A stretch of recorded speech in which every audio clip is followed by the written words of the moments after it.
Hello guys, good morning. How are you all? Hoping you all be good. This is Brijesh. Welcome to my channel BKS technique. So आज class में बात करने वाले हैं world geography through maps में। यह हमारा छठा लेक्चर होगा जिसमें हम लोग बात करेंगे अफ्रीका कॉन्टिनेंट के बारे में। इसके पहले मैंने ऑलरेडी फिफ्थ लेक्चर अभी हाल ही में अपलोड किया है, आप उसको जाके देखिएगा। वो साउथ अमेरिका के बारे में था।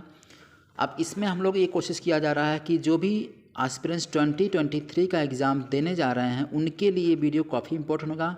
प्लस इसके साथ साथ हम लोग कोशिश किया जा रहा है कि वर्ल्ड ज्योग्राफी थ्रू मैप्स में जो भी प्रीवियस ईयर के क्वेश्चंस आए हुए हैं प्लस एक्सपेक्टेड भी जो क्वेश्चंस हैं उसमें से हम लोग 1000 क्वेश्चंस में से 100 क्वेश्चंस को सेलेक्ट किया गया जो सबसे मोस्ट इंपॉर्टेंट क्वेश्चंस हैं उनको। तो उसको भी आपको देखना है। टॉपिक को पढ़िए, ये क्लास अटेंड करिए, इसके साथ साथ जाकर उस वीडियो को भी देखिए ताकि आपको बेसिक अंडरस्टैंडिंग बढ़ जाए कि कैसे कैसे क्वेश्चंस मैपिंग से आते हैं। ठीक है, ओके। आज हम अफ्रीका कॉन्टिनेंट के बारे में क्या पढ़ेंगे। अफ्रीका के mountain, desert, plateaus, rivers, bays, gulfs, lakes, islands, climate, resources etcetera, इन सब चीज़ों को हम लोग कवर करने की कोशिश किया जाएगा इसी वीडियो में। तो ये हमारा छठा लेक्चर होगा वर्ल्ड ज्योग्राफी थ्रू मैप्स का। तो इसमें हम लोग पढ़ेंगे अफ्रीका कॉन्टिनेंट को। तो आपसे रिक्वेस्ट है कि अगर आप मेरे चैनल पर नए हो तो प्लीज़ चैनल को सब्सक्राइब कर लीजिएगा, प्लस बेल आइकन प्रेस कर लीजिएगा सो दैट आने वाली वीडियो की नोटिफिकेशन आपको मिल जाए। प्लस अच्छा लगे वीडियो तो शेयर भी कर दीजिएगा, कमेंट भी कर दीजिएगा, लाइक भी कर दीजिएगा। चलते समझते हैं, पहले इसको लोकेशन देखते हैं कि अफ्रीका कॉन्टिनेंट है कहाँ वर्ल्ड मैप में। ठीक है, ये देखिए, ये पूरा आपका फिजिकल वर्ल्ड मैप है। इसमें हम लोग देखते हैं फिजिकल मैप और फिजिकल मैप हो गया, पॉलिटिकल मैप हो गया, दोनों में डिफरेंस क्या होता है।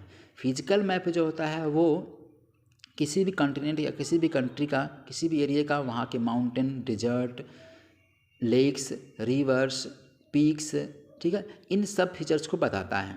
और जो पॉलिटिकल होता है, पॉलिटिकल में किसी भी कंट्री को नाम जानना, किसी भी कंट्री का कैपिटल जानना, बाउंड्री जानना, सिटीज़ जानना इम्पोर्टेंट, या उसके मिनरल सेक्टर्स कहाँ कहाँ पे हैं, इन सब चीज़ों को हम लोग पॉलिटिकल मैप में ढूंढने की कोशिश करते हैं।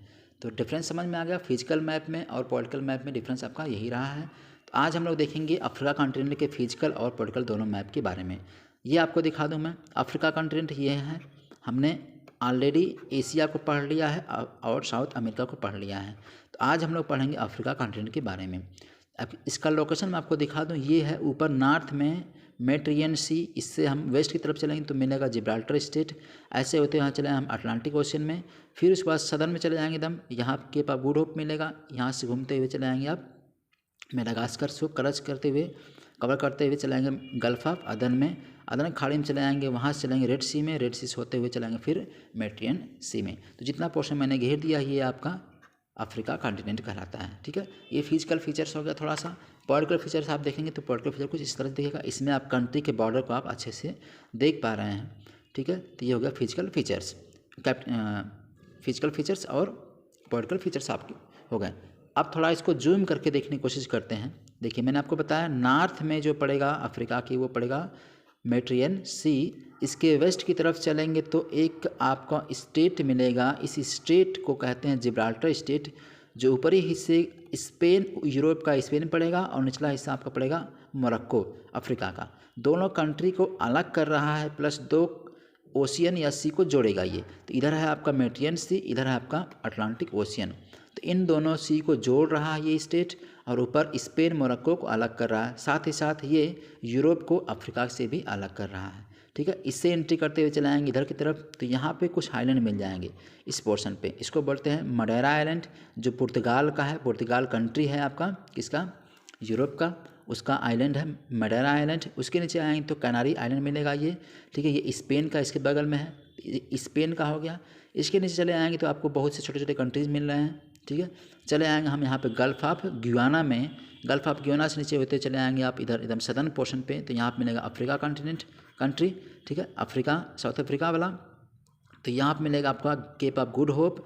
केप ऑफ गुड होप होते हुए चले आएंगे हम यहाँ पे मोजाम्बिक चैनल में। मोजाम्बिक कंट्री इधर पड़ रहा है, इसीलिए इसका नाम पड़ा मोजाम्बिक चैनल। तो चैनल क्या होता है, एक वाटर बॉडी, चौड़ी वाटर बॉडी होती है।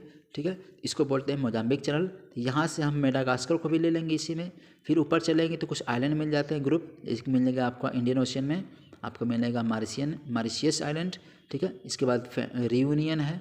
इसके बाद आप ऊपर चलेंगे तो सेशल आइलैंड मिल जाएगा यहाँ पे, जानजिबार आइलैंड यहाँ पे मिल जाएगा। उसके बाद फिर ऊपर चलेंगे तो यमन का है सोकोत्रा आइलैंड, ठीक है, इसे एंट्री करते चले जाएंगे। ये है आपकी अदन की खाड़ी, अदन की खाड़ी से एंट्री करके हमें यहाँ पे एक ठो स्टेट मिलेगी, ठीक है, एक स्टेट यहाँ पे मिलेगी। अदन खाड़ी से एंट्री करके आप जब जाते हैं रेड सी में तो वहाँ पे एक बाब अल मंदाब करके स्टेट मिलती है, जल संधि मिलती है, उससे एंट्री करके आप चले जाएंगे रेड सी में। रेड सी के बाद फिर जाना है आपको मेडिटेरेनियन सी में, तो यहाँ पे एक स्वेज कैनाल बनाई गई है आर्टिफिशियल कार करके, ठीक है, इससे एंट्री करके आप चले जाएंगे स्वेज कैनाल से मेडिटेरेनियन सी में। तो अभी जितना पोर्शन मैंने घेर दिया है ये आपका पूरा का पूरा पड़ रहा है अफ्रीका कॉन्टिनेंट। इसमें कुल मिलाकर के 54 कंट्री हैं। कितने कंट्री हैं? 54, 54 कुल कंट्री हैं। इसमें सबसे इम्पोर्टेंट चीज़ एक और है कि इसमें से Tropic of Cancer, equator and Capricorn, यानी तीनों की तीनों लाइन आपकी इसी कॉन्टिनेंट से गुजरती है। एक चीज़ याद रखना, ऐसा कॉन्टिनेंट है जहाँ से तीनों लाइनें गुजर रही हैं। क्लियर है? 23.5 डिग्री नॉर्थ में है जो कैंसर है, ये गुजर रही है। इक्वेटर है 0 डिग्री, ये भी बीचों बीच लगभग गुजर रही है। कैप्रिकॉर्न है जो सदन में 23.5 डिग्री है, साउथ वाले में कैप्रिकॉर्न, जिसको आप मकर रेखा कहते हैं, ये भी गुजर रही है। तो ये तीनों रेखाएं इसी कॉन्टिनेंट से गुजरती हैं। अब इसमें आपको पूरा का पूरा देखिए बॉर्डर दिख रहा है सारे कंट्रीज़ का। अब आप देख लेंगे मेडिटेरेनियन सी में कौन कौन से कंट्री पड़ रहे हैं ऊपर से, तो मैं आपको दिखाऊं। मोरक्को पहले पड़ेगा, ये पड़ेगा मोरक्को, इसके बाद अल्जीरिया, फिर ट्यूनीशिया, फिर लीबिया, फिर उसके बाद इजिप्ट। ये सारे कंट्री कहाँ पड़ रहे हैं? ये सब अफ्रीका के कंट्री हैं जो मेडिटेरेनियन से बॉर्डर बना रहे हैं। तो क्वेश्चन यहाँ से भी सीधे आया था कौन कौन से कंट्री हैं जो मेडिटेरेनियन सी से बॉर्डर बनाते हैं, तो आपने देख लिया Morocco, Algeria, Tunisia, Libya and Egypt. ये आपके 5 कंट्री होगा जो बॉर्डर बनाते हैं मेडिटेरेनियन सी से। क्लियर हो गया? ओके। फिर इधर चलेंगे रेड सी से। रेड सी से कौन कौन से बॉर्डर बनाते हैं, तो आप देखेंगे इजिप्ट बना रहा है बॉर्डर। इसके बाद है आपका इधर इजिप्ट के बाद सूडान भी है बॉर्डर बना रहा है, इरिट्रिया बॉर्डर बना रहा है, और जिबूती भी बॉर्डर बनाता है, ठीक है, जिबूती भी बॉर्डर बनाता है। लेकिन आपको याद रखना है इथियोपिया बॉर्डर नहीं बना रहा है यहाँ से। क्लियर? क्योंकि ये आपका सोमालिया पड़ेगा, सोमालिया आके इसको बैन कर दे रहा है, रोक दे रहा है। क्लियर है? तो ये सारे कंट्री रेड सी के हो गए। इधर आ गए अदन खाड़ी में, तो अदन खाड़ी में स्पेशली आपका एक जिबूती आता है और एक आपका सोमालिया आता है। 2 कंट्री यहाँ पे पड़ जाते हैं। समझ में आ रहा है ना? ओके। तो ये अदन खाड़ी में मिल गए। अब कहा जाए कि पूरे इंडियन ओशियन में कौन कौन से कंट्री पड़ते हैं, तो आप यहीं शुरू कर देंगे। सोमालिया पड़ेगा, इसके बाद केनिया पड़ जाएगा, इसके बाद तंजानिया पड़ेगा, ये मलावी पड़ जाएगा, मलावी से अंदर पड़ जाएगा ये, फिर तंजानिया के बाद फिर पड़ जाएगा आपका इधर इस वाले पोर्शन में, इसको बोलते हैं आप पूरा का पूरा इसको बोलेंगे ये मोजाम्बिक चैनल इसी के नाम से पड़ा है, तो मोजाम्बिक कंट्री पड़ गया। इसके बाद अफ्रीका, साउथ अफ्रीका कंट्री, ठीक है, ये सारे कंट्री आपके पड़ जाते हैं कहाँ पे? इंडियन ओशन की तरफ। क्लियर हो गया? तो अगर हम देखेंगे तो अफ्रीका के ईस्ट की तरफ तो इंडियन ओशन पड़ेगा, वेस्ट की तरफ देखेंगे तो आपका अटलांटिक ओशन पड़ जाएगा, नॉर्थ की तरफ देखेंगे तो मेडिटेरेनियन सी पड़ेगा, नॉर्थ ईस्ट की तरफ देखेंगे ऊपर तरफ तो पड़ेगा आपका रेड सी, प्लस इधर जब देख लेंगे तो गल्फ ऑफ अदन पड़ जाएगा। क्लियर हो गया? सदर्न पोर्शन में आपका अटलांटिक ओशन तो है ही। क्लियर हो गया? ठीक है, समझ में आ रहा? अब आ गए हम लोग अफ्रीका तक। अफ्रीका के आगे चलेंगे तो मेडिटेरेनियन अटलांटिक ओशन में देखेंगे तो आपको अफ्रीका पड़ेगा, नामीबिया पड़ेगा, अंगोला पड़ेगा, कांगो पड़ेगा, ठीक है, ये कांगो, फिर उसके बाद गैबोन पड़ेगा, कैमरून पड़ेगा, ठीक है, यहाँ पे देखेंगे छोटा छोटा सब इधर छोटे छोटे कंट्री आपके यहाँ पड़ जाएंगी। अंगोला हो गया, गैबोन हो गया, कांगो थोड़ा सा भी पड़ता है हिस्सा, कैमरून हो गया, इधर आपका टोगो पड़ेगा या नाइजीरिया इसको आप बोलते हैं, ठीक है, नाइजीरिया पड़ जाएगा, इधर पड़ जाएगा बेनिन वाला हिस्सा पड़ जाएगा, ठीक है, जिसको आप गल्फ ऑफ गिनिया भी कहते हैं, गिनिया पड़ता है इसलिए इसको बोलते हैं गल्फ ऑफ गिनिया, ठीक है, ये पड़ जाएगा। इधर इक्वेटर गिनिया पड़ जाएगा। ये सब कंट्री छोटे छोटे कंट्री इधर आपको मिल जाएगा। देखिए घाना वाना सब इसी में है, ठीक है, पतले पतले गिनिया पड़ जाएगा। इधर चलेंगे तो और फिर कंट्री मिलेंगे। गिनिया हो गया, इधर चलेंगे तो आपको गिनिया बिसाऊ हो गया, जाम्बिया हो गया, इसको आप गाम्बिया भी कहते हैं, ठीक है, सेनेगल हो गया पतला वाला, मार्सिनिया हो गया, ठीक, ऊपर आपको वेस्टर्न सहारा हो गया। तो ये जो कंट्री आज पढ़ रहे हैं आप इधर इस वाले पोर्शन पे, ये सब वेस्ट कोस्ट पे पढ़ते हैं अटलांटिक वाले ओशियन में, ठीक है, अफ्रीका की। मेरे ख्याल सारी कंट्री होगा। इसमें कुछ ऐसे कंट्री हैं जो आप लैंड लॉक्ड हैं। लैंड लॉक्ड कंट्री को आपको याद रखना होगा कौन कौन से कंट्री लैंड लॉक्ड हैं।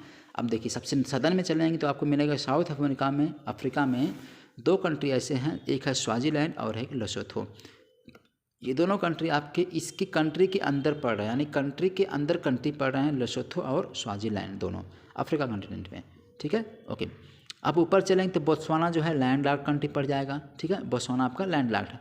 जाम्बिया आपका लैंड लॉक्ड है, जिम्बाब्वे आपका लैंड लॉक्ड है। देखिए बहुत सारी कंट्री इधर लैंड लॉक्ड पड़ रहे हैं ना, इधर चाड है, नाइजर है, देख रहे हैं ना, माली है, इधर इधर भी पड़ जाएगा आपका, साउथ सूडान पड़ जाएगा, इरिट्रिया पड़ जाएगा, युगांडा, रवांडा, सब क्या है ये सब के सब आपका, इरिट्रिया आपका इधर पड़ जाएगा, बॉर्डर से लगा हुआ है।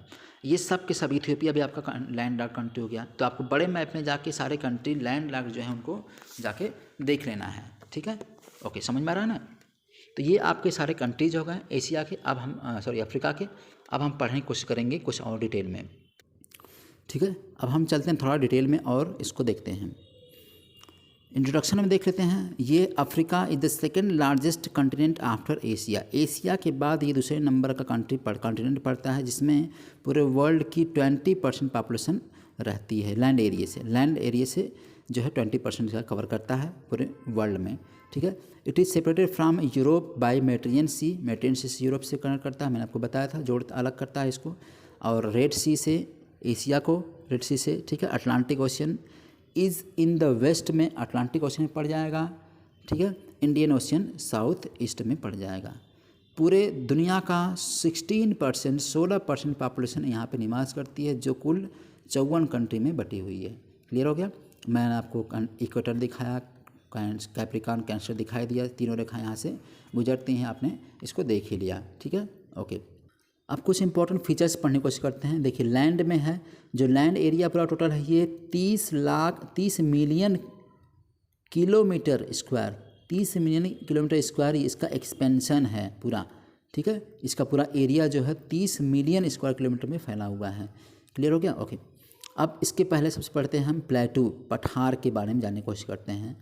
Almost all of Africa appears to be one huge plateau though it consist of several plateaus. यानी ये कह रहा अफ्रीका एक तरह से दिखता है कि प्लेटू ही पूरा, लेकिन इसमें कुछ इंपॉर्टेंट प्लेटूज हैं, इनको हम देखते हैं। सबसे जो सारे प्लेटू जो ऊंचे प्लेटू हैं वो सदर्न और ईस्ट की तरफ है, यानी कि इधर की तरफ पड़ेंगे और इधर की तरफ प्लेटूज पड़ेंगे। अब आपको मैप में आप दिखा रहा हूँ। सबसे पहले बात करते हैं इथियोपिया प्लेटू की। इथियोपिया कंट्री आपका इधर है, इथियोपिया लैंड लॉक्ड कंट्री भी है। इथियोपिया प्लेटू आपका ऊपर पड़ जाएगा यहाँ पे, रेड सी से नीचे की तरफ चलेंगे तो। इसके बाद एक प्लेटू यहाँ पे भी पड़ जाएगा, ठीक है। इस वाले प्लेटू पे, इसको आप बोलते हैं ईस्ट अफ्रीकन प्लेटू। क्लियर है। फिर नीचे चले तो इधर छोटे मोटे प्लेटू मिल जा रहे हैं। तो आपको याद रखना है कहाँ पे सब कंट्री प्लेटूज पड़ रहे हैं, किस किस रीजन में पड़ रहे हैं। इथियोपिया प्लेटू है, लाइज इन द इथियोपिया में पड़ता है। हाईएस्ट प्लेटू है अफ्रीका का पूरा, इंपॉर्टेंट चीज़। ये वाल्केनिक है, ये इसका मतलब वाल्केनो यहाँ से निकलती हैं। इस प्लेटू पे वाल्केनो इरप्शन होता है। इसकी सबसे ऊंची चोटी का नाम है रास दसान, जो 4620 मीटर इसकी ऊंचाई है। क्या नाम इसका? रास दसान इसकी चोटी का नाम है यहाँ पे। क्लियर है, इथियोपिया हाईलैंड पे।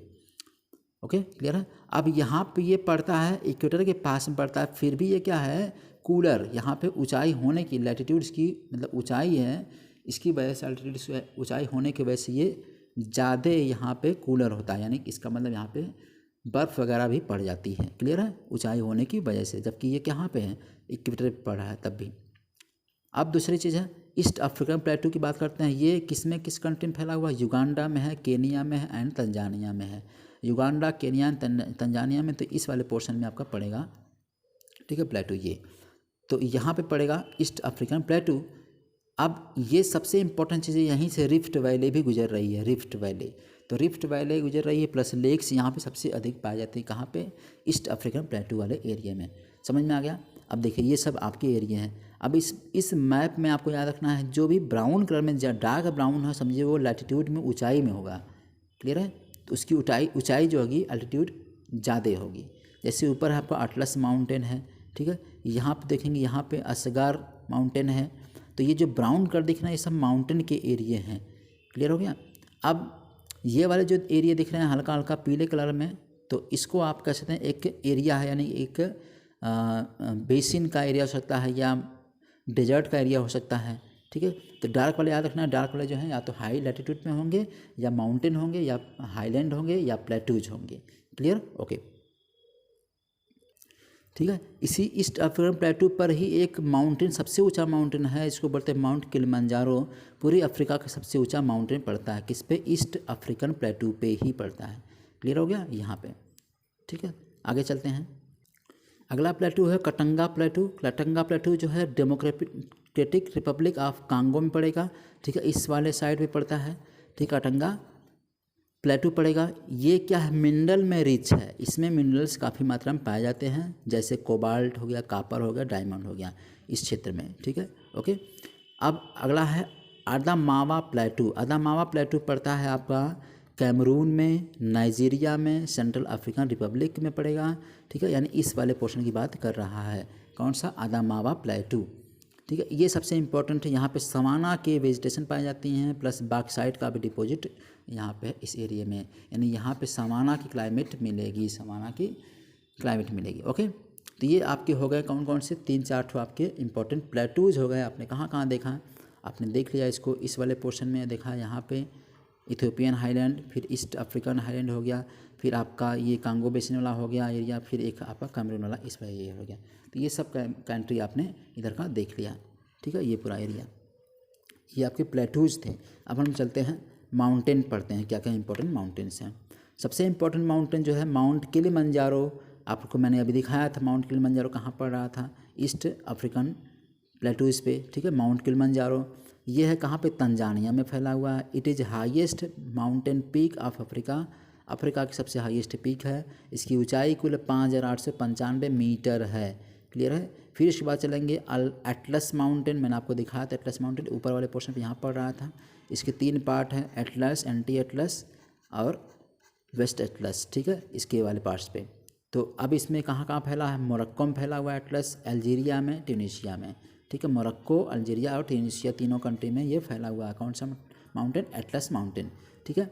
ये एक फोल्ड माउंटेन का एग्जाम्पल है। फोल्ड माउंटेन किसे कहते हैं, जब 2 प्लेटें एक दूसरे की तरफ टकराती हैं तो इससे क्या बनता है, फोल्डेड माउंटेन बनता है। जैसे हिमालय भी हो गया, रॉकी माउंटेन, इंडीज माउंटेन, सारे माउंटेन इसी के एग्जाम्पल हैं, क्लियर है, ओके। ये क्या करता है, अफ्रीका को यूरोप से अलग भी करता है। यहाँ पे हमने बताया था जिब्राल्टर स्टेट थी, तो दोनों को अलग करने वाला एक माउंटेन भी है ये, ठीक है। इसकी सबसे हाईएस्ट पीक है जो इबेल तौबकाल इसकी सबसे हाईएस्ट चोटी है, जो मोरक्को में कहीं न कहीं पड़ती है, क्लियर हो गया, ओके। नेक्स्ट सेकंड लार्जेस्ट या सेकंड हाईएस्ट पीक जो है वो केन्या है। केन्या की चोटी जो है केन्या माउंटेन, ठीक है, आपको मैंने दिखाया था इस वाले पोर्शन पड़ रही थी, यहाँ पे केन्या था, ठीक है। तो ये सबसे सेकंड नंबर की है, 5200 इसकी मीटर की ऊंचाई है, ठीक है। इन दोनों माउंटेन को आप देखते हैं, देखिए ये है आपका केन्या माउंटेन, केन्या पड़ रहा है। इसके बाद किलिमंजारो है, केन्या एंड किलिमंजारो 2 माउंटेन यहाँ पे पड़ रहे हैं, ठीक है, ओके। केन्या और किलिमंजारो दोनों माउंटेन यहाँ पे पड़ जाते हैं। आगे चलते हैं, ठीक, ओके, इतना समझ में आ गया। चलते हैं थोड़ा सा हम इंपॉर्टेंट से देखते हैं रिफ्ट वैली के बारे में। काफ़ी इंपॉर्टेंट क्वेश्चन यहाँ से आया हुआ है, रिफ्ट वैली। तो रिफ्ट वैली का थोड़ा सा देख लेते हैं हम लोग। रिफ्ट वैली किसे कहा गया है, थोड़ा सा पढ़ लेते हैं पहले। In Africa there is long chain of rift valleys running from the south of Lake Malawi northward to the Red Sea and then through the Gulf of Suez and the Gulf of Aqaba to the Dead Sea, ठीक है। ये कह रहा है rift valley कहाँ कहाँ है, आपको ये मैप दिख रहा होगा, देखिए इस पोर्शन पे अफ्रीका के ईस्ट नॉर्थ ईस्ट वाले पोर्शन पे ये पूरा पड़ रहा है, यहाँ से लेके यहाँ तक पूरा का पूरा पोर्शन रिफ्ट का रहता है। देखिए रिफ्ट का मतलब टूटा हुआ भाग है। अब आपको याद रखना ये वाली जो प्लेट है ये वाली टूट के अलग हो रही है, इधर जा रही है ये प्लेट और ये प्लेट इधर जा रही है। यहाँ पे क्या बन रही है, यहाँ पे खाई नुमा बन रही है, ठीक है, रिफ्ट बना, ब्रेकेज हो रहा है इधर का। तो हो सकता है कि फ्यूचर में ये भाग टूट के अलग हो जाए, जैसे इंडिया का भाग टूट करके अलग हुआ था इसी अफ्रीका से, हो सकता है कि ये वाला भाग भी टूट के अलग हो जाए फ्यूचर में लाखों साल बाद, ठीक है, क्योंकि यहाँ से रिफ्ट हो रहा है, टूट के अलग हो रहा है ये भाग। तो अब इसी के बीच में कुछ लेक्स वगैरह, एक नील नदी भी निकलती है यहीं से, आप देखेंगे तो यहाँ से नदी एक निकलती है नील नदी, ऐसे बहते हुए जाके यहाँ पर मेटेन सी में गिरती है नील नदी, तो इसी रिफ्ट से निकलती है, क्लियर। तो ये आपको यहाँ पे कुछ लेक्स मिल जाती हैं, जैसे लेक विक्टोरिया, लेक मलावी हो गया, तंजानिका हो गया, बहुत सारे लेक इसी रिफ्ट में मिल जाती हैं, क्लियर है। तो इसको हम ग्रेट रिफ्ट वैली भी कहते हैं, ग्रेट रिफ्ट वैली भी कहते हैं। ये दोनों प्लेटों के टूटने से बनी है, डाइवर्जेंट, एक प्लेट है कॉन्टिनेंट की, ये प्लेट कॉन्टिनेंट, दोनों टूट रही है, इसलिए इसका निर्माण रिफ्ट वैली का हुआ है। समझ में आ गया, ओके। तो ये आपको याद रखना है। अब इधर पोर्शन जो पड़ रहा है ये अरेबियन प्लेट, छोटी प्लेट है अरेबियन प्लेट की, ये भी अलग टूट के हो रही है इधर से, और ये प्लेट इधर हो रही है। तो यहाँ से रेड सी का निर्माण हो गया है। इसके ऊपर आप देखेंगे तो यूरेशियन प्लेट पड़ जाएगा, ठीक है। यहाँ पे भी अलग है। इधर पढ़ेंगे देखेंगे तो इधर हो गया इंडियन प्लेट, यानी इधर का जो पोर्शन दिख रहा है ऐसे इंडो ऑस्ट्रेलियन प्लेट है, इधर इसका पोर्शन ये प्लेट का भाग हो गया, और इधर ये भी प्लेट टूट के अलग हो रही है, तो फ्यूचर में ये भी हो सकती है अलग, ठीक है। तो हम ये छोटी प्लेट हो जाएगी तो इसको हम क्या बोल देंगे, छोटी प्लेट, स्मॉल प्लेट बोल सकते हैं इसको, या माइनर प्लेट्स। समझ में आ गया? ओके, नेक्स्ट चलते हैं आगे। अगला पॉइंट हमारा लेक्स ऑफ अफ्रीका। अफ्रीका के इंपॉर्टेंट लेक्स देख लेते हैं, कौन कौन से लेक हैं। सबसे पहले लेक आपको ये थोड़ा मैप देखिएगा, इंपॉर्टेंट जो लेक मैं आपको दिखा दूँ। एक लेक ताना है, लेक चॉड है, अल्बर्ट लेक है, लेक तुर्काना है, लेक विक्टोरिया सबसे बड़ी लेक है, तंजानिका लेक और न्यासा लेक। नीचे एक मेरू भी करके आ जाती हैं। तो ये वाला जो क्षेत्र है ये है लेक, यानी इसी से रिफ्ट वैली है, तो इसी में से बहुत सारी लेक्स अलग हुई हैं, बहुत सारी लेक्स में बनी हैं। तो पहले पढ़ते हैं हम लेक तंजानिका के बारे में। तो लेक तंजानिका जो है तंजानिया से, जायरे से और जाम्बिया से, इन तीनों कंट्री से बॉर्डर बनाती है। कौन सी? Lake Tanzania. लेक तंजानिया आपका ये है, ठीक है। तो यहाँ पे सारे कंट्री पड़ जा रहे हैं तीनों। लेक तंजानिया जो है, तंजानिका लेक है, तंजानिया से, जायरे से और जाम्बिया से बॉर्डर बनाती है। ये सबसे बड़ी फ्रेश वाटर की लेक है। कैसी है? फ्रेश वाटर, साल्ट वाटर नहीं, फ्रेश वाटर की लेक है। Second deepest lake of the world, दुनिया की सबसे सेकेंड नंबर की गहरी लेक है ये। इसके पहले नंबर पे कौन सी है? लेक बैकाल है। लेक बैकाल भी फ्रेश वाटर लेक थी, दुनिया की सबसे गहरी लेक थी, और सेकेंड नंबर पे आपकी ये है, ठीक है। ओके, ये भी निकलती कहाँ से है, यानी कहाँ पे ये बसेगी? ये होगी रिफ्ट वैली में ही, ठीक है। ये हो गया तंजानिका लेक के बारे में। नेक्स्ट है Victoria lake. Victoria lake shared border among Uganda, Kenya and Tanzania. ये तीन कंट्रियों में बॉर्डर अपना शेयर करती है लेक विक्टोरिया यहाँ पे, ठीक है, ये वाला पोर्शन। ओके, ये सबसे लंबी लेक अफ्रीका की है, सबसे बड़ी लेक कह सकते हैं, सबसे बड़ी लेक है अफ्रीका की। और ये इसका सोर्स होता है वाइट नील। वाइट नील इसका सोर्स है, इसी से होते हुए ये फिर इसका मतलब यहीं से निकलती है वाइट नील, और फिर जाके नील, ब्लू नील हेल्प करती है, और फिर फाइनली आपके नील में मर्ज होकर ये मेडिटेरेनियन सी में जाके गिर जाती है, ठीक है। ये भी आपका अब याद रखना, नो इनसाइड रिफ्ट वैली, ये रिफ्ट वैली के बीच में नहीं पड़ती है। क्लियर है? ओके, ये हो गया आपका विक्टोरिया लेक। अब अदर लेक्स जैसे मैंने आपको बताया, जैसे चाड लेक है, ताना लेक है, अल्बर्ट लेक है, तुर्काना लेक है, न्यासा लेक, ये कुछ इंपॉर्टेंट लेक हैं अफ्रीका की। आपने देख लिया, सबसे इंपॉर्टेंट तंजानिका, विक्टोरिया लेक, और कुछ इंपॉर्टेंट और अदर लेक्स थी। चाड लेक आपकी चाड में कंट्री है, वहाँ पड़ जाएगी, ठीक है। ओके, ये कुछ इंपॉर्टेंट लेक्स हो गई। अब आते हैं रिवर्स ऑफ अफ्रीका। अफ्रीका के इंपॉर्टेंट रिवर्स को देख लेते हैं। Most of the rivers of Africa are not suitable for transportation. बहुत सी ऐसी रिवर्स हैं जो ट्रांसपोर्टेशन के सुटेबल नहीं होती हैं।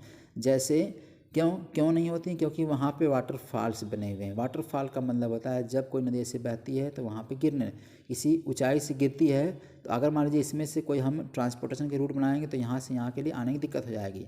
इसीलिए यहाँ पे ज़्यादा वाटरफॉल्स बनाती हैं बहुत सारी नदियाँ, इसी की वजह से यहाँ पे ट्रांसपोर्टेशन के लिए बढ़िया सूटेबल नहीं होता है। जैसे कि एक नील नदी है, जायरे है, एंड सम अदर्स रिवर्स हैं, ये सब अधिकतर वाटरफॉल बनाते हैं, इन सब के अलावा जो भी हैं, ठीक है। समझ में आ गया? इसीलिए ये सब ट्रांसपोर्टेशन के लिए इम्पोर्टेंट नहीं है। सबसे पहली नदी है नील रिवर, सबसे इम्पोर्टेंट। इसका जो फ्लो है साउथ टू नॉर्थ है, इम्पोर्टेंट चीज़ है, साउथ टू नॉर्थ इसका फ्लो है। किस किस कंट्री में फ़्लो करेगी? तंजानिया में, युगांडा में, रवांडा में, बुरुंडी में, Democratic Republic of Congo, Kenya, Ethiopia, Eritrea, South Sudan, Republic of Sudan and Egypt. इन सारे कंट्री में ये क्या करेगी? बॉर्डर बनाएगी। इन सब कंट्री में बॉर्डर बनाते हुए यानी फ्लो करते हुए ऊपर की तरफ साउथ टू नॉर्थ फ्लो कर रही है ये। It is largest river of Africa. Africa की सबसे लंबी नदी यही है, known as Nile after White and Blue Nile. यानी ब्लू नील और वाइट नील दोनों अपने बॉर्डर को यानी अपने पानी को इसमें प्योर कर देते हैं, ठीक है। यानी कह सकते हैं कि दोनों इसकी सहायक नदियां हैं। क्लियर हो गया? इथियोपिया से निकल जाएगी आपकी ब्लू नील, ठीक है, और ग्रेट विक्टोरिया लेक से निकलती है वाइट नील, ठीक है। और लास्ट में ये खार्तूम में जाके दोनों नदी मिल जाती हैं। कौन सी नदी? ब्लू और वाइट दोनों मिलती हैं, और फाइनली फिर किसका निर्माण करती हैं? नील नदी का निर्माण कर देती हैं। क्लियर? और लास्ट में ये अपने पानी को मेडिटेरेनियन सी में गिरा देंगी। ओके, क्लियर हो गया? ये नील नदी के बारे में कुछ इन्फॉर्मेशन थी। अगला चलते हैं हम लोग जायरे या कांगो रिवर। इसको जायरे कहते हैं या कांगो नदी भी कहते हैं।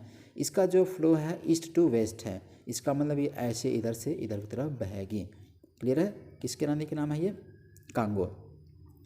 ये डेमोक्रेटिक ऑफ रिपब्लिक से निकलती है ये नदी। क्लियर है? यहाँ से बहती है। सबसे लार्जेस्ट रिवर है अफ्रीका बाई वॉल्यूम। वॉल्यूम में देखेंगे आयतन में तो सबसे बड़ी नदी कौन सी है? कांगो। और ये फाइनली कहाँ पे जाकर गिरेगी? अटलांटिक ओशन में अपने पानी को प्योर करती है। ठीक है? और यही ऐसी नदी एकमात्र है जो ये 2 बार काटते हैं। ऐसे बहती है, ऐसे जाके यहाँ पे गिरेगी तो ये इक्वेटर को 2 बार काटती है, 0 डिग्री रेखा को 2 बार काटती है। क्वेश्चन यहाँ सीधे सीधे बनाया हुआ है। तो जायरे या कांगो नदी है जो है डेमोक्रेटिक रिपब्लिक से निकलती है। अफ्रीका की सबसे बड़ी वॉल्यूम में रिवर है। अटलांटिक ओशन में पानी गिराती है अपने की, और फिर लास्ट में अटलांटिक ओशन में गिरती है, प्लस ये इक्वेटर को 2 बार काटती भी है। क्लियर हो गया? ये हो गया जायरे नदी के बारे में इन्फॉर्मेशन। अगला चलते हैं। नेक्स्ट नदी है जाम्बेजी रिवर। जाम्बेजी है वेस्ट ईस्ट टू वेस्ट बहती है। ये ईस्ट टू वेस्ट जाके गिरेगी इधर की तरफ। ठीक है? ईस्ट टू वेस्ट फ्लो करती है जिम्बाब्वे में, जाम्बिया में, मोजाम्बिक में, नामीबिया में और अंगोला में। इन सारे कंट्रीज़ में ये अपने पानी को फ्लो करती है। फ्लो करते हुए आगे बहती है और जाके लास्ट में विक्टोरिया फॉल। अच्छा, इसी नदी पर विक्टोरिया फॉल भी बना हुआ है। इंपॉर्टेंट चीज़ है, इसी नदी पर विक्टोरिया फॉल है, विक्टोरिया जलप्रपात है, इसी नदी पर बना हुआ है। क्लियर है? और अपना नदी जो है, नदी अपना पानी कहाँ गिराती है? मोजाम्बिक चैनल में। अपने पानी को फाइनली मोजाम्बिक चैनल में प्योर कर देती, गिरा देती है। ठीक है? नेक्स्ट रिवर है Limpopo river. Very important river है एंड ईस्ट फ्लोइंग रिवर। ये ईस्टर्न फ्लोइंग रिवर है। ये इधर बहती है ईस्ट की तरफ। ठीक है? ईस्टर्न फ्लोइंग रिवर है ये नदी जो है ये साउथ अफ्रीका में और मोजाम्बिक में, दोनों कंट्री में बहते हुए ये ईस्टर्न की तरफ बह के जा रही है। क्लियर है? ईस्टर्न की तरफ हो जाएगा, ईस्ट की तरफ हो जाएगा, नहीं ईस्टर्न मतलब इधर हो जाएगा, राइट? मोजाम्बिक चैनल की तरफ जाएगी, जिससे ये वाले हो गए। ये वेस्ट टू ईस्ट ही है जाम्बेजी, ठीक उसी तरह से ये भी है ईस्टर्न की तरफ। Okay? Originates in the high veld. High veld से निकलती है across the Tropic of Capricorn twice. और ये नदी भी कैप्रिकॉन को 2 बार काटती है। सारी इंपॉर्टेंट चीज़ें, ये कैप्रिकॉन को 2 बार काटती है। अभी हमने देखा कि कांगो भी इक्वेटर को 2 बार काट रही थी, इधर गिर रही थी, और ये होगी अब लिम्पोपो, ये इधर गिरेगी, ये भी 2 बार काटेगी। किसको? कैप्रिकॉन को 2 बार काटेगी। ठीक है? समझ में आ गया? अब इसके अलावा कुछ और भी रिवर्स हैं, जैसे अफ्रीका की रिवर ऑरेंज है, चारी है, ओल्टा है, ये कुछ इंपॉर्टेंट रिवर इन सब के अलावा भी हो जाती हैं। क्लियर हो गया? तो ये सब नदियाँ हैं। अब नदियों की लंबाई आप यहाँ से देख सकते हैं, वीडियो को पॉज करके देख लीजिए। वैसे यहाँ से क्वेश्चन कभी नहीं आते हैं, आपको एक बार हल्का से पढ़ लेना है। नील नदी है, देखिए जायरे है, नाइजर है, जाम्बेजी है, ऑरेंज है, विक्टोरिया। अब देखिए कुछ लेक्स वगैरह है, विक्टोरिया लेक है, तंजानिका है, चाड है, ठीक है, मलावी है, अल्बर्ट है, मेरू है, रुडोल्फ है, ताना है, कीवू है, एडवर्ड है। ये सारी इंपॉर्टेंट आपकी लेक हो गई, यहाँ पे आपकी इंपॉर्टेंट रिवर्स हो जाती हैं। क्लियर हो गया? ओके, आगे चला जाए। अब सभी इंपॉर्टेंट रिवर को आपको मैं दिखा देता हूँ। देखिए एक है आपकी नदी यहाँ पे, ये वाइट रिवर। देखिए ये वाइट रिवर ऐसे बहती है, विक्टोरिया लेक से निकलती है वाइट रिवर, यहाँ से ऐसे बहते हुए, और इधर से ब्लू रिवर कहाँ इथियोपिया हाईलैंड से निकलती है। यहीं पे आपके दोनों जाकर के कहाँ मिल जाती हैं? किस जगह पे? खार्तूम में जाके दोनों मिल जाती हैं ये। ठीक है? फिर नील का निर्माण करती हैं और ये फिर लास्ट में जाके यहाँ पे मेडिटेरेनियन सी में गिर जाता है इसका पानी। ठीक है? ये समझ में आ गया? तो साउथ टू नॉर्थ का फ्लो है, इसकी सहायक नदी है ब्लू नदी। ठीक है? ओके, समझ में आ गया? एक नदी है यहाँ पे जाम्बेजी, यहाँ से निकलेगी नदी और ईस्ट की तरफ फ्लो करते हुए जाके मोजाम्बिक चैनल में अपने पानी को गिरा देती है। क्लियर हो गया? फिर लिम्पोपो रिवर भी, इसका भी पानी गिराता कहाँ पर करता है? मोजाम्बिक चैनल में ही। एक है ऑरेंज रिवर, यहाँ से निकलेगी, ये वेस्ट की तरफ फ्लो करके अपने पानी को कहाँ गिराएगी? अटलांटिक ओशियन में। एक है यहाँ पे नदी निकलती है यहाँ से, कांगो से, कांगो नदी इसको बोलते हैं या जारे कहते हैं, ऐसे ऊपर फ्लो करते हुए फिर इसका पानी कहाँ पे गिर जाएगा? अटलांटिक ओशियन में। यही नदी 2 बार इक्वेटर काटती है। क्लियर हो गया? समझ में आ गया? अब आपने देखा कि जाम्बेजी रिवर भी है वो, ठीक है, जाम्बेजी रिवर जो है वो इसी पर आपका कौन सा था? वाटरफॉल था। कौन सा? विक्टोरिया वाटरफॉल था, राइट, सबसे ऊँचा फॉल था इसका। अब एक लिम्पोपो रिवर हमने देखा था। लिम्पोपो क्या था? ये नदी 2 बार काटती है किसको? कैप्रिकॉन को 2 बार काटती है ये नदी, लिम्पोपो रिवर। ठीक है? समझ में आ गया? एक देखिए इधर रिवर कुछ है, जैसे एक बेनू रिवर है छोटी सी, ये कहाँ गिरेगी? गल्फ ऑफ गिनिया में गिर जाती है। इधर से एक नदी निकलती है यहाँ पे नाइजर, ऐसे ऊपर चलते हुए ये भी आके यहाँ पे गिरती, गल्फ ऑफ गिनिया में गिर जाती है। ओल्टा रिवर देखिए यहाँ पे आके गिर जाती हैं। एक सेनेगल रिवर है, ऐसे जाके सेनेगल में इधर में गिर जाती है। तो ये कुछ इंपॉर्टेंट आपकी रिवर्स हो गई किसकी, अफ्रीका की। ठीक है, आपको इन सब रिवर को मैप में जाके एक बार देख लेना है, सारी चीज़ें कवर हो जाएंगी। यहाँ पे आपकी 4 लेक थी, आपने देखा था। ये जो एरिया था मैंने आपको बताया था, ये एरिया पूरा लेक्स का एरिया है, और यहीं से आपका रिफ्ट था, ग्रेट रिफ्ट। ठीक है, वैलीज। ओके, समझ में आ गया। ठीक है, आगे चलते हैं। अब आते हैं डेजर्ट पे। डेजर्ट ऑफ अफ्रीका, सबसे इम्पोर्टेंट डेजर्ट है आपका सहारा डेजर्ट। सबसे इम्पोर्टेंट डेजर्ट, दुनिया का सबसे बड़ा डेजर्ट है सहारा डेजर्ट, जो लगभग पूरे अफ्रीका के वेस्ट से और ईस्ट कोस्ट दोनों तरफ ये फैला हुआ है। सहारा डेजर्ट पूरा का पूरा यहाँ तक सहारा डेजर्ट। इसके नीचे आ जाएगा साहेल का होता है, साहेल का मैदान है। ठीक है, फिर समाना का मैदान भी इधर मिल जाएगा, छोटा सा एरिया। तो हम पढ़ते हैं पहले सहारा का डेजर्ट। ठीक है, देखिए सहारा डेजर्ट जो किस कंट्री में फैला हुआ है मैं आपको बता दूं। अल्जीरिया में है, चाड में है, इजिप्ट में है, लीबिया में, माली में, मॉरिशनिया में, मोरक्को में, नाइजर में, सूडान में एंड ट्यूनीशिया में। इन सारे कंट्री में पूरा का पूरा क्या फैला हुआ है, ये सहारा फैला हुआ है, सहारा का डेजर्ट। क्लियर है। यहाँ पे एटलस माउंटेन आपने देखा था। ओके, इसमें सबसे इम्पोर्टेंट चीज़ है, दुनिया का ये सबसे हॉटेस्ट डेजर्ट है, हॉट डेजर्ट है ये। ठीक है, लार्जेस्ट, वर्ल्ड का सबसे लार्जेस्ट हॉट डेजर्ट कहलाता है ये। क्लियर हो गया। यहाँ पे एक ट्राइब रहती है, इसी डेजर्ट में एक ट्राइब रहती है, इसका नाम क्या है, तौरेग ट्राइब है, और बुरोइन ट्राइब एंड तौरेग ट्राइब इसी डेजर्ट में रहती हैं। सबसे इंपॉर्टेंट चीज़ याद रख लेना है। ओके, समझ में आ गया। तो इस वाले एरिया में दूसरा है आपका कालाहारी डेजर्ट। कालाहारी डेजर्ट पड़ेगा आपका यहाँ पे। ठीक है, साउथ अफ्रीका, बोत्सवाना और नामीबिया के बीच में पड़ता है। यहाँ पे तीनों से बॉर्डर बनाता हुआ कालाहारी डेजर्ट है स्पेशली। ठीक है, बोत्सवाना, नामीबिया और साउथ अफ्रीका तीनों से बॉर्डर बना रहा है। ये है एक part of savanna grassland. Savanna grassland का मतलब होता है हल्के हल्के ठंडी वाले एरिया में जो घास उगती हैं उसको बोलते हैं सवाना ग्रासलैंड।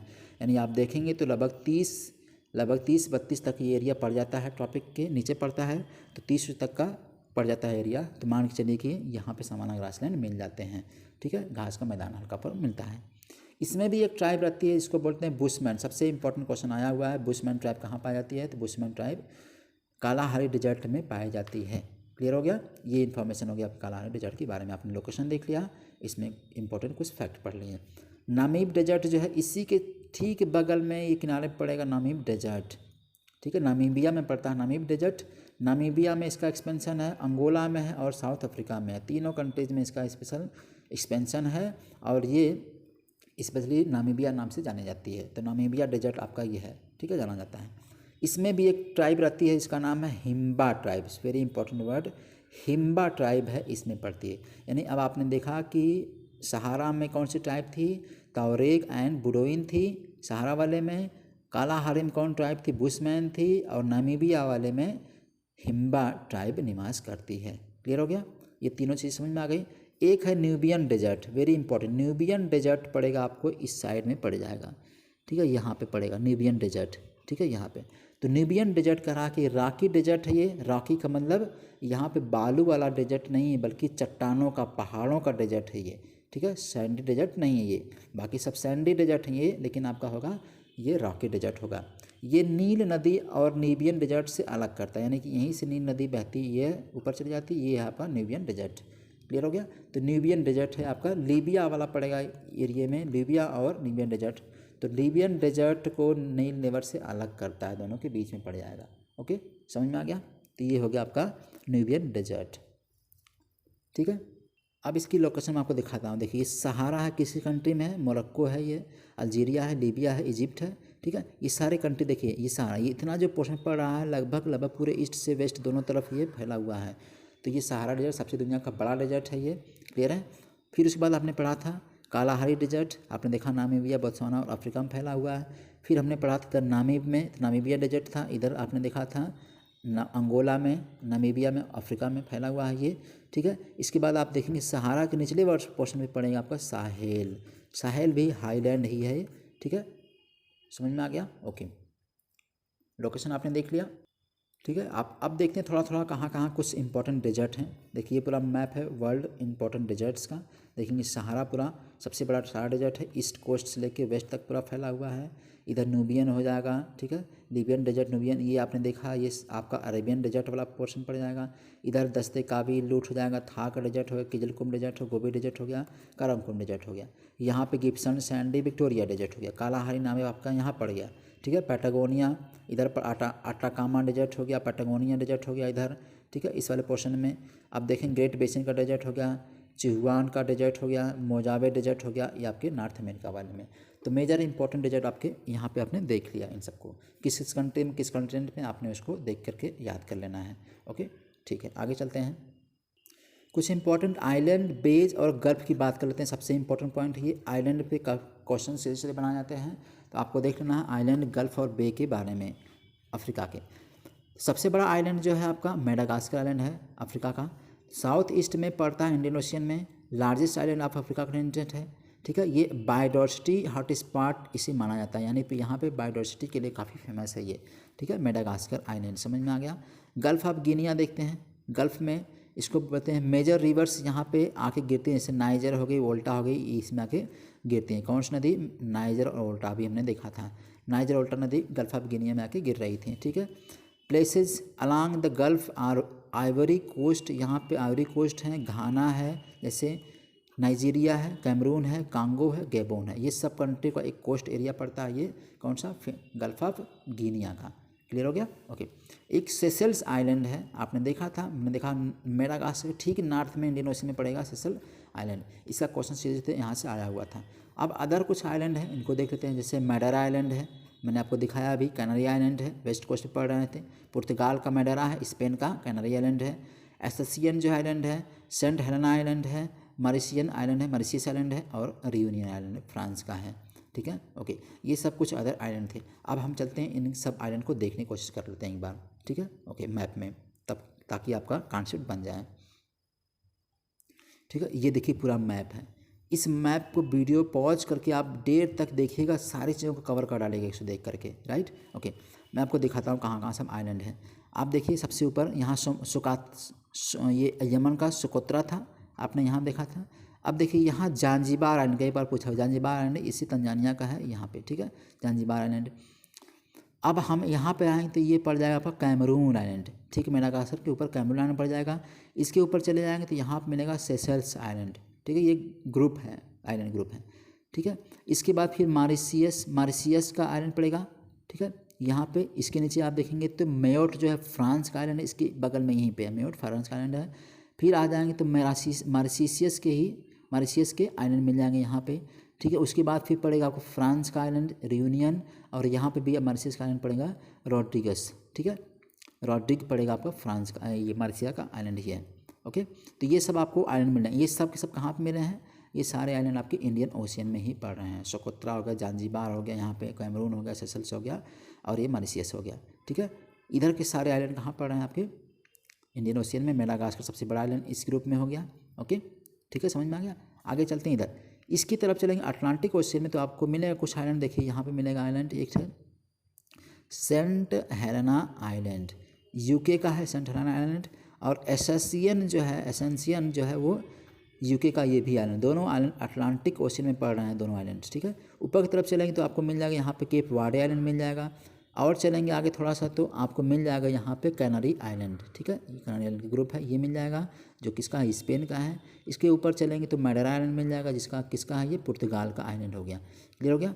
तो आपने देख लिया कि सारे आइलैंड जो अफ्रीका के दोनों साइड पे पड़ रहे हैं, वेस्ट और ईस्ट दोनों कोस्ट पे, आपने उन सब आइलैंड को देख लिया, ठीक है। आइलैंड को याद रखना, कहाँ कहाँ पूछता, सीधे सीधे पूछ देता किस कंट्री में है, या किस कंट्री के पास में, किस कंट्री का है, किस सी में है, किस ओशियन में है, इससे सीधे क्वेश्चन यहाँ से पूछ लेता है, ओके। तो आपको ध्यान से समझना है। मेरे ख्याल से क्लियर हो गया आइलैंड आपको, ओके। चलते हैं क्लाइमेट पे बात कर लेते हैं। एशिया के, अफ्रीका के क्लाइमेट कौन कौन सी हैं, ठीक है। कौन कौन से हमने देखा था, टॉपिक ऑफ कैंसर गुजर रहा है, इक्वेटर गुजर रहा है, और कैप्रिकॉर्न गुजर रहा है। तीनों गुजर रहा है, इसका मतलब तीनों तरह की क्लाइमेट यहाँ पाई जाएगी। ट्रॉपिकल क्लाइमेट मिलेगी, इक्वेटोरियल क्लाइमेट मिलेगी। इसमें थोड़ा सा पोर्शन निचले वाला हिस्से में पड़ेगा केवल टेम्परेट क्लाइमेट, और बाकी पूरा का पूरा आपका ऊपर पड़ेगा ट्रॉपिकल क्लाइमेट, इधर भी ट्रॉपिकल, और बीच वाले पोर्शन में पड़ जाएगा आपका इक्वेटोरियल क्लाइमेट मिल जाएगा, ठीक है। अब पढ़ते हैं, समझते हैं। देखिए, major part lies within the tropical zone, सबसे अधिक ट्रॉपिकल जोन इधर का पोर्शन पड़ गया पूरा, फिर इधर का ट्रॉपिकल जोन पड़ गया पूरा, ये वाला इक्वेटोरियल जोन पड़ रहा है केवल, ठीक है। Okay, temperate very high through out the year, temperature जो होता है पूरे साल यहाँ पे ज़्यादा गर्मी पड़ती है, टेम्परेचर हाई होता है, इसलिए यहाँ के लोग क्या होते हैं, काले काले ऑलमोस्ट होते हैं, ठीक है। ओके, अब the highest temperature in the whole world been recorded has been recorded in, कहाँ पर रिकॉर्ड किया है, अल अजियाज में इसको रिकॉर्ड किया, जो लीबिया में पड़ता है। इसकी जो टेम्परेचर इसका रिकॉर्ड किया गया 58 सेंटीग्रेड, ठीक है, 58 सेंटीग्रेड इसका रिकॉर्ड किया गया है। ओके, अब जबकि ये ट्रॉपिकल जोन में मैक्सिमम पड़ रहा है, इक्वेटोरियल जोन भी पड़ रहा है, तो यहाँ पर रेनफॉल भी क्या होगा, ज़्यादा होगी, ट्रॉपिकल जोन में होगी। इक्वेटर वाले रेनफॉल ज़्यादा होती है इस वाले जोन में, तो यहाँ पे ज़्यादा फॉरेस्ट वगैरह पाए जाएंगे। आपने ऊपर देखा था, ऊपर सारा डेजर्ट था, तो यहाँ पे डेजर्ट था, इसलिए यहाँ पे रेनफॉल बहुत कम पाई जाती है। क्लियर है, तो रेनफॉल वेरिएशन होता है इसका। Central African experience equatorial rainfall, बीच में जो पड़ा इक्वेटोरियल रेनफॉल पड़ जाएगा। नॉर्थ और साउथ में क्या होगा, वार्म थोड़ा सा मॉइस्ट होता है, यानी कि थोड़ा कम होगा टेम्परेचर इसकी अपेक्षा इस वाले एरिया में, तो इसीलिए यहाँ डेजर्ट बन जा रहे थे। हमने देखा था यहाँ ट्रॉपिकल वेट और ड्राई क्लाइमेट मिलेंगी, ठीक है, समर वाले एरिया में, इस वाले में और इस वाले पोर्शन में। ओके, ठीक है। North and south of tropical region lies the savanna. अब नॉर्थ और साउथ ट्रॉपिकल में इसके निचले पोर्शन पे आपको क्या मिलेगा, यहाँ पे भी मिलेगा, यहाँ पे भी मिल जाएगा, कौन सा, समाना मिल जाएगा, समाना क्लाइमेट मिल जाती है। समाना क्लाइमेट हल्का टेम्परेट होती है, ठीक, थोड़ा बहुत टेम्परेट होती है, ज़्यादा नहीं। क्लियर है, ओके, इधर वाले पोर्शन में मिल जाती है यहाँ पे समाना, ठीक है। ओके, यही वेल्ड भी मिलता है, वेल्ड भी मिल जाता है, घास का मैदान ठंडा होता है जो वेल्ड घास का मैदान, और समाना की क्लाइमेट भी यहाँ पे मिल जाती है। ओके, ग्रास लैंड टाल एंड कोर्स ग्रासेस, यहाँ पे लंबी घासें होंगी और खुरदुरी घासें होती हैं। Beyond savanna lies desert region of the Africa both north and south, यानी समाना के अलावा जो भी क्षेत्र पड़ रहा है दोनों एरिया में क्या पड़ेगा, डेजर्ट पड़ जाता है, ये हमने देखा है, ठीक है।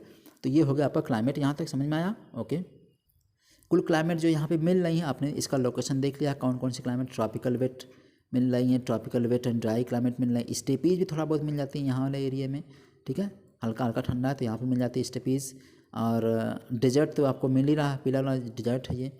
तो ये आपके कुछ एरिएज हो गए ट्रॉपिकल या टेम्परेट या इक्वेटोरियल एरिएज में क्या क्लाइमेट अफ्रीका में पड़ रही है वो हमने देख लिया, ठीक है। ओके, थोड़ा वेल्ड की बात कर लेते हैं। वेल्ड जो है घास का मैदान होता है, टेम्परेट ग्रासलैंड होता है वेल्ड, ठीक है, और ये साउथ अफ्रीका में पाया जाता है। हमने देखा था अभी वाले एरिया में, एक साउथ अफ्रीका में इसका वेल्ड पाया जा रहा है, यहाँ मैंने आपको दिखाया था, इस वाले एरिया में वेल्ड घास का मैदान पाया जा रहा है। ओके, ठीक है, चलते हैं। अब these are found due to decreasing water availability, यानी ऐसी घासें क्यों मिलती हैं, क्योंकि यहाँ पे वाटर अवेलेबिलिटी कम हो जाती है, इस वाले पोर्शन की बात कर रहा है, ठीक है। Okay, availability from the equatorial towards desert region, समझ में आ गया। वेल्ड क्या है, ग्रास, टेम्परेट ग्रास लैंड है, यहाँ पे वाटर अवेलेबिलिटी कम मिलती है, इसलिए ऐसी घासें उग जाती हैं, टेम्परेट होती हैं, यानी कि हल्का ठंडे जोन में पड़ रही हैं ये। ओके, अब हम चलते हैं रिसोर्स पे बात करते हैं, सबसे इंपॉर्टेंट पॉइंट रिसोर्स, अफ्रीका के रिसोर्स की बात करते हैं, संसाधन क्या क्या यहाँ पे पाए जाते हैं। सबसे इंपॉर्टेंट बात करते हैं गोल्ड। गोल्ड जो एरिया है, आपको याद रखना है कि more than half of the world's gold इसी कंट्री से, यानी इसी कंटिनेंट से आते हैं, यानी कि आधे से ज़्यादा जो गोल्ड है वो अफ्रीका कंटिनेंट से ही आते हैं, जिसमें सबसे बड़ा जो कंट्री है वो है गोल्ड में साउथ अफ्रीका। साउथ अफ्रीका जो कंट्री है यहाँ पे सबसे ज़्यादा गोल्ड प्रोडक्शन होता है, सबसे इंपॉर्टेंट चीज़ साउथ अफ्रीका बहुत ही इंपॉर्टेंट है, ठीक है। डायमंड है, 95% डायमंड यहाँ के अफ्रीका से ही आते हैं। पूरी दुनिया में 95% से ज़्यादा या 95% तक आपके जो डायमंड हैं वो अफ्रीका कॉन्टिनेंट से ही आते हैं। ओके, ठीक है। Okay, south America is the largest diamond producer, very important, यानी गोल्ड में भी नंबर 1 पे है और डायमंड में भी नंबर 1 पे कौन सा है, इसीलिए साउथ अफ्रीका डेवलप कंट्री में रखा जाता है, डेवलपिंग में रखा जाता है, राइट, साउथ अफ्रीका। इसके बाद है अंगोला है, बोत्सवाना है, नामीबिया, इनके बाद भी थोड़ा बहुत रिजर्व डायमंड का है। आयरन में सबसे इंपॉर्टेंट चीज़ है जो कंट्री है वो भी आपका साउथ अफ्रीका है, भी आयरन में ही काफ़ी इंपॉर्टेंट रोल इसका होता है, ठीक है। प्लस इसके साथ साथ मरीसिनिया में और अल्जीरिया में भी पड़ते हैं, इधर वाले एरिया में, ठीक है, आयरन की ओर। समझ में आ गया। तो ये आपके मिनरल हो गए इन कंट्री को। इसका मतलब सीधा सीधा हम कह सकते हैं कि अफ्रीका, साउथ अफ्रीका जो कंट्री है ये काफ़ी इंपॉर्टेंट इन सब मिनरल्स में होता है। ओके, आप देख लीजिए इस मैप में, रोक करके वीडियो को देखिए। नेचुरल रिसोर्स में इधर के एरिया हो गए, आयरन इधर हो गया, काटन यहाँ हो गया, गोल्ड इस वाले रीजन में हो गया, डायमंड यहाँ हो गया, इधर भी डायमंड, गोल्ड और आयरन हो जाते हैं। राइट, ठीक है। ओके, आगे चलते हैं थोड़ा। अच्छा, यूटिलाइजेशन को देख लेते हैं थोड़ा हम। इस रिसोर्स का यूटिलाइजेशन कहाँ कहाँ होता है, क्या होता है सबसे अधिक। आप देखिए, wild life and animal husbandry सबसे इंपॉर्टेंट चीज़ यूटिलाइजेशन में। Wild life and birds are important natural resources होते हैं यहाँ पे। वाइल्ड लाइफ है, जंगली जानवर हैं, जंगली जीव जंतु हैं। बर्ड्स भी इंपॉर्टेंट इस रीजन के लिए है, पूरे अफ्रीका कंटेंट के लिए, ठीक है। दे आर हंटेड, इनका शिकार किया जाता है। फॉर देयर स्किन्स, स्किन के लिए, बोन्स के लिए, या इनकी सींगों के लिए, टस्क के लिए, या फेदर के लिए, इन सब के लिए इनका क्या किया जाता है, शिकार किया जाता है। यहाँ पे ट्रेडिंग करने के लिए ट्रेड किया जाता है, इनका बेचा जाता है, इनकी खालों को निकाल करके, ठीक है, बोन्स को निकाल करके। Right, okay. कैटल रियरिंग भी इंपॉर्टेंट यहाँ पे है। पूरे अफ्रीका में लगभग देखेंगे तो कैटल रियरिंग, या यहाँ पे जो मोस्ट ऑफ द ट्राइब्स हैं, ट्राइबल कम्युनिटीज़ हैं, वो कैटल रियरिंग करती है, पशु पालन करती है। जैसे अभी हम देखा था कुछ महीने पहले मोदी जी वहाँ पे गए थे, तो उन्होंने रवांडा में 200 गाँव दान कर देकर चले आए हैं। तो इसका मतलब रवांडा के लोग क्या हैं, बहुत ज़्यादा पशुओं में बड़ा बिलीव करते हैं, पशुओं को पालते हैं, उनमें बड़ा मतलब उनका काफ़ी एक कह सकते हैं कि पायस पशु माना जाता है वहाँ के लिए। ओके, फॉरेस्ट में देखेंगे, forest and trees are important source of Africa wealth. Africa के लिए हमने देखा कि ट्रॉपिकल जोन है, इक्वेटोरियल जोन है, तो यहाँ पे अफ्रीका में फॉरेस्ट एंड ट्रीज काफ़ी इंपॉर्टेंट रोल निभाते हैं यहाँ के इकोनॉमिक में। ओके, स्पीसीज इन एरिया में पाई जाती हैं, जैसे ट्री की स्पीसीज है, काकावा है, जैसे कॉफ़ी, रबर स्पीसीज है, बनाना है, पाइनएप्पल, मैंगोज है। ये इंपॉर्टेंट स्पीसीज जो प्लांट्स की है यहाँ पे उगाई जाती हैं पूरे अफ्रीका कंटिनेंट में।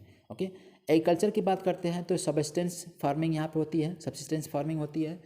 स्मॉल फार्म्स होते हैं, लोगों के पास छोटे छोटे खेतें होते हैं, ठीक है। लेबर, फैमिली लेबर्स होते हैं इसमें, यानी फैमिली के सभी लोग कहाँ पे होते हैं, लेबर इसमें काम करते हैं, एग्रीकल्चर में लगे होते हैं, ठीक है।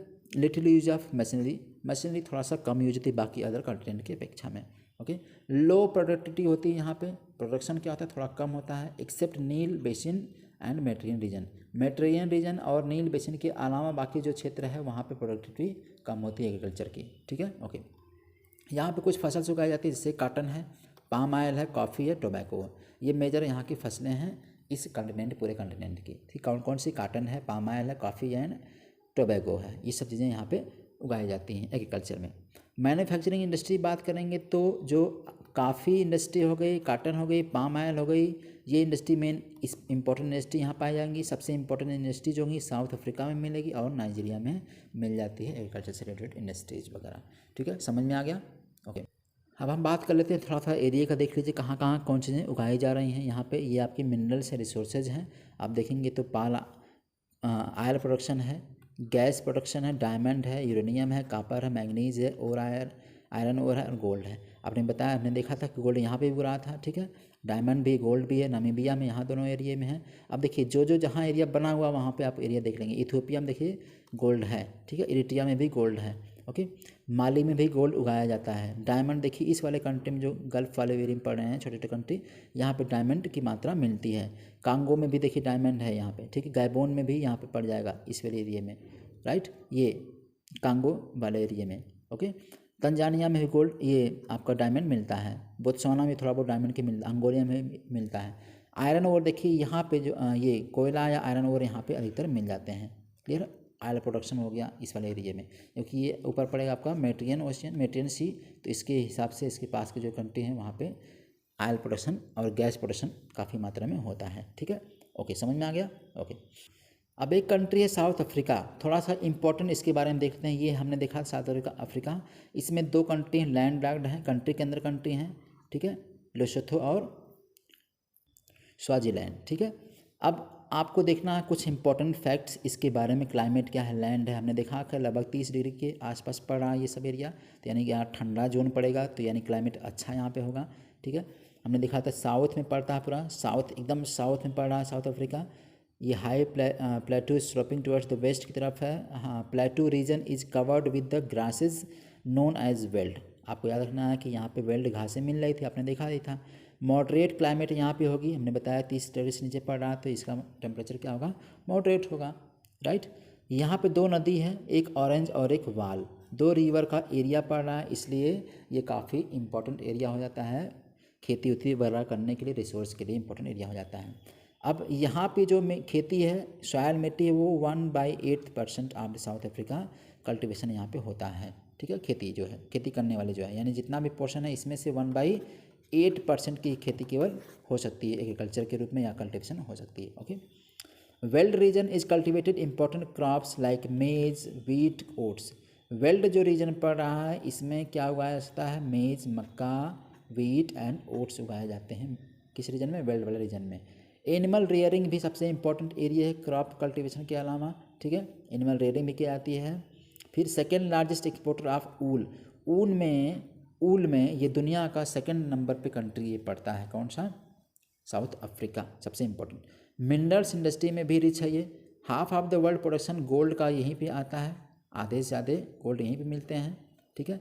और डायमंड में भी लीडिंग प्रोडक्शन ये करता है, ओके।